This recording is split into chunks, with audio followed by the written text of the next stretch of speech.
Welcome to Community Taking Action, ABCD's program highlighting people and organizations doing great things in and around Boston. My name is Eric Mitchell and I'm your host, and today we have an excellent program for you. We're going to talk a little bit about homelessness. And joining us today is Deborah Youngblood, Vice President of Research and Innovation from Crittenton. And so welcome, Deborah. Thanks so much for having me. So it's Crittenton, but it's Crittenton Women's Union, Yes. Is that correct? Yes. Okay.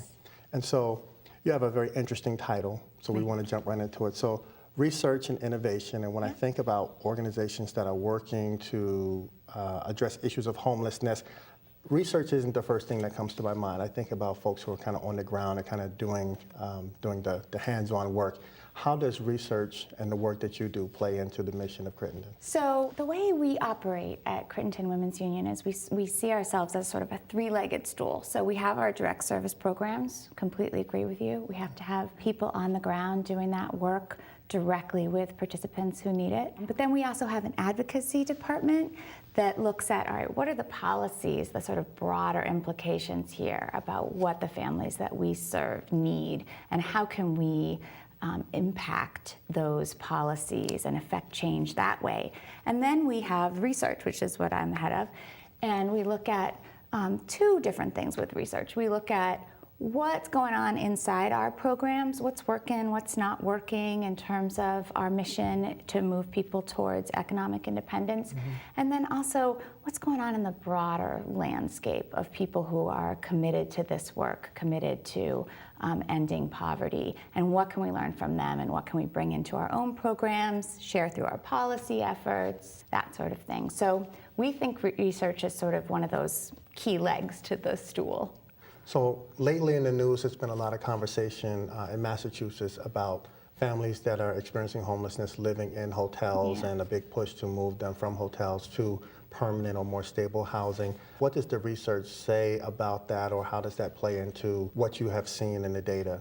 Well, what we know about families who fall into homelessness is that it's a crisis, and crises are very stressful. And so creating supports around those families as quickly as possible and as comprehensively as possible is vital.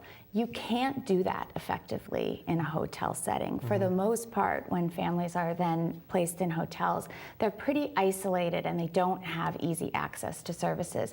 So you're really just taking a crisis situation and sort of layering it with another crisis situation. No one thinks it's an effective practice, and we're not doing it because it is. Right, yes. But I do think that what we do when families come into our emergency family shelters is try to use that as an opportunity to say, okay, you've gotten to this point that you never wanted to be at. What are the kinds of goals and strategies that we can work with you on to make sure that when you leave our family shelter, you're really ready to keep moving forward in a kind of systematic way towards self-sufficiency? Talk a little bit more about innovative practices or approaches that you use at Crittenton, or you have brought to the surface in your time there. Sure. So we designed a theory of change that we operate under. It's called our Bridge to Self-Sufficiency, and it's literally modeled on a bridge where there's 5 pillars that need to be addressed in order to be fully self-sufficient. You know, things like family stability, financial management, well-being, career, educational attainment. And then we look at all of those areas simultaneously with an individual, usually mom, because that's primarily who we serve, although not Predominantly exclusively. women. Okay. Yep, primarily. And think about, all right, where are you now, and where do you want to be, and what are the different steps that you need to take to get there? So we try to do a very comprehensive sort of first assessment and then real clear goal setting to try to move people forward. And have you seen any trends in the work that you've been doing and helping families cross that bridge? We've seen a lot of trends. I think one of the things that surprised us that the data really showed us was a few years ago we started to see this trend where lots of people were coming into our programs and they had huge amounts of student debt that they were carrying with them, but no degree. And so when we dug a little bit deeper into that, we realized that there was a real trend of people having enrolled in for-profit schools, doing what they thought was going to be the right thing, moving towards economic self-sufficiency. But instead, what happened was that they wound up in schools that didn't sort of fulfill the promise of a path out of poverty.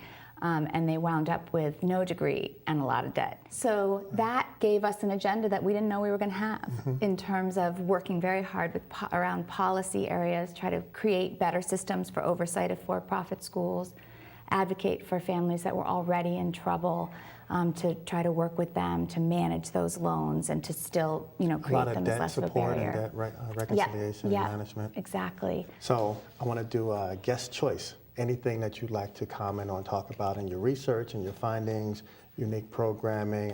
I think that one of the things that we're really proud of at CWU and that we've been working on really hard for a while now is a pilot program that we launched about 4 years ago now, 4.5 years ago, called the Career Family Opportunity Program. And it's a very comprehensive program for single parents living in subsidized housing. They come to us generally with very low incomes and committed to a goal of reaching all the way to their economic independence level. So we use our own research tools. We put out a cost index every 3 years of what does it really cost to make ends meet in Massachusetts. So they have that very specific target, and we commit to working with them, and they commit to working with us all the way to that point. We've just seen some amazing results.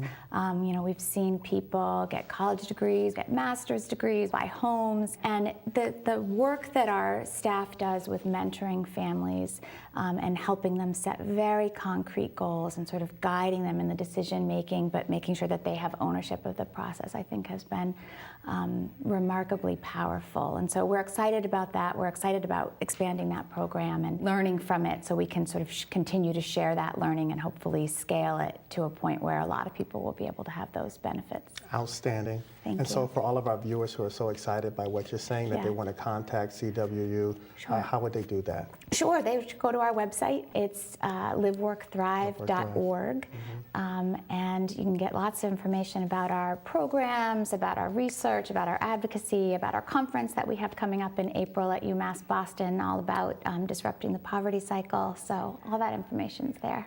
Deborah, I want to thank you very much for coming on to our program. We're going to wrap up. This is Eric Mitchell, your host at Community Taking Action. Look forward to having you next time.